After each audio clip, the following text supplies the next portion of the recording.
NBC Studios, and Nicole Wallace, MSNBC. Chris Jansing, thank you so much. Really a harrowing picture that you paint. Thank you so much for your reporting all day long for us. Hi there, everybody. It's now 4 o'clock in New York. I guess we'll start here. Buckle up. The country and the world are now experiencing what this is like. The first hours of the second Trump presidency happening right now. Donald Trump is at the U.S. Capitol. Soon he will head to that rally inside Capital One Arena. It's happening in place of the inaugural parade because of bitterly cold temperatures. Donald Trump is expected to take the stage there later in this hour. The rally taking place after this morning's events, a swearing in and a speech in which Donald Trump promised a golden age and depicted the America only as it exists on Earth, too.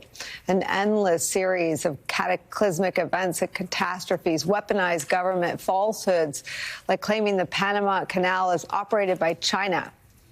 The Panama Canal is not operated by China. And declaring drill, baby, drill.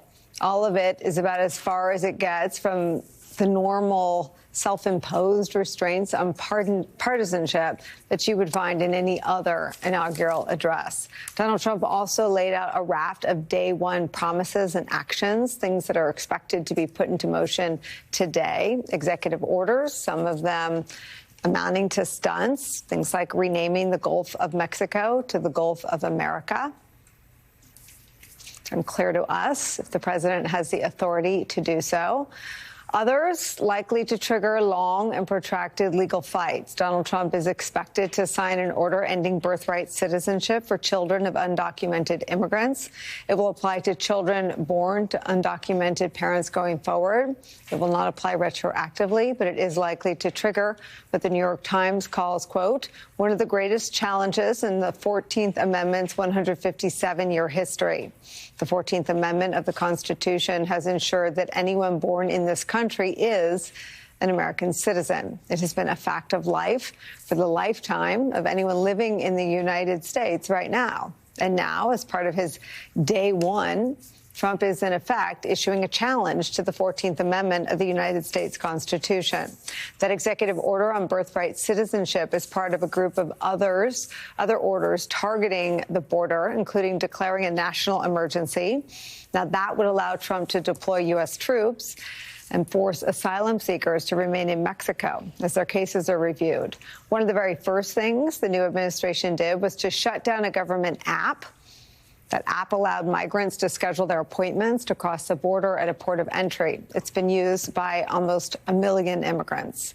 Coming fights over the border taking shape in the earliest hours of the Trump presidency. It's where we start today with some of our favorite reporters and friends. With me at the table, co-host of MSNBC's The Weekend, Alicia Menendez, is here. Also joining us, host of the Bulwark podcast, MSNBC political analyst Tim Miller's here.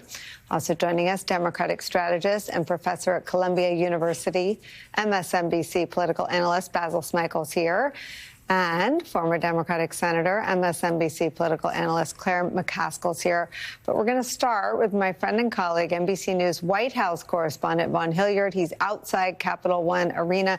Vaughn, let's start with the policies that are already in motion. Take me through what exceeds his now vast authorities as the president of the United States, and that's his desire to end birthright citizenship.